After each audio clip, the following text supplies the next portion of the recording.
कभी कभी किसी के जीवन में ऐसे मोड़ आते हैं कि व्यक्ति कुछ ना कर पाने की स्थिति में आ जाता है।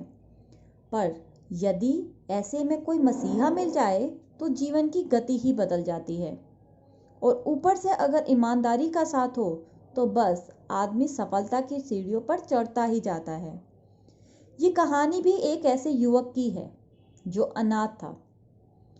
ये कहानी है अंग्रेजों के समय के गुजरात के भावनगर राज्य के एक दीवान की, जिनका नाम प्रभाशंकर जी पटनी था। वे जरूरतमंदों की सहायता करने के लिए हमेशा तैयार रहते थे। एक दिन वे अपने घर पे आराम कर रहे थे, तभी उनके घर में एक मेहमान आया जिसने अपना नाम धीरेन्द्र शाह बताया। लेकिन चौकीदार ने जब दीवान साहब के सामने उनका परिचय रखा तो उन्होंने बोला, मैं किसी शाह नाम के व्यक्ति को नहीं जानता। तभी उनके पीए ने बोला, तो क्यों ना हम कल इन्हें ऑफिस में आने को ही बोल दें। लेकिन दीवान साहब ने मना कर दिया। उन्होंने बोला, घर आए मेहमान का सत्कार करना हमारा कर्तव्य है और ये हमारी संस्कृति के विरुद्ध भी है।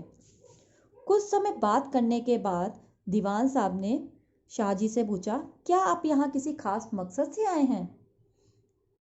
तभी शाहजी ने बोला, जी हाँ, मैं यहाँ किसी खास मकसद से ही आया हूँ।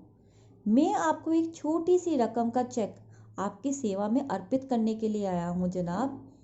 तभी दीवान साहब जी को गुस्सा आ गया और वो बोले, आपकी हिम्मत कैसे हुई मुझे ये चेक देने की?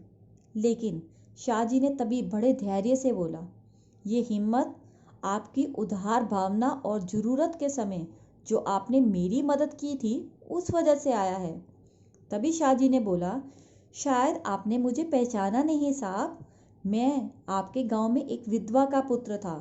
मेरी गरीबी और पढ़ाई की लगन देखकर आपने मुझे पढ़ने के लिए समय समय पर जरूरी आर्थिक सहायता करी थी और आपकी कृपा से आज मैं जज भी बन गया हूँ।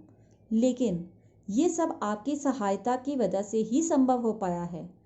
लेकिन आपने जब जब मुझे रकम भेजी उसे मैं एक डायरी में नोट करता रहता और तब मेरी माँ ने मुझसे कहा था, बेटा जब भी तुम इस लायक हो जाओ तो इस कर्ज को जरूर चुकाना। और आज मैं इस लायक हो गया हूँ कि मैं आपके सामने खड़ा हूँ और आपको ये चेक दे रहा हूँ। कृपा करके आप इसे स्वीकार कीजिए। तभी दीवान साहब की आंख भर आई और उन्होंने बोला कि शाह, तुम इस चेक को अपने पास ही रखो। क्या तुम इस चेक से ये ऋण चुकवा पाओगे? तभी शाह ने बोला, जी हाँ, मुझे पता है।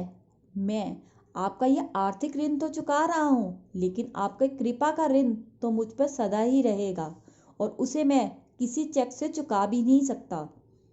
तभी दीवान साहब ने बोला, आप ऐसा कीजिए, इस चेक में जितनी भी रकम है उसे आप किसी और ज़रूरतमंद की मदद के लिए रखिए और किसी और की मदद कीजिए।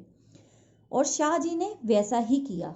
उन्होंने एक सच्ची सहायता फंड नाम की कंपनी खोली, जिससे शाहजी ने कई विद्यार्थियों की मदद करी और उन्हें उच्च शिक्षा दिलाई। तो बच्चों, कितनी प्रेरक परंतु अजीब ऋण मुक्ति है ये। इसलिए जब भी मौका मिले तब भी किसी न किसी की मदद करने से पीछे नहीं हटना चाहिए, क्योंकि कौन जाने कौन सा ऋण कौन चुका रहा है। लेकिन ये ऋण भी कोई आसान काम नहीं था, इसको चुकाना भी कोई आसान काम नहीं था जैसे धीरेन्द्र शाह जी ने चुकाया। नहीं तो लोग ऐसे एहसानों को तो भूल ही जाते हैं। अगर आपको मेरी ये कहानी पसंद आई हो तो कृपया करके आप इसे लाइक, शेयर, कमेंट और सब्सक्राइब जरूर कीजिए। Thank you.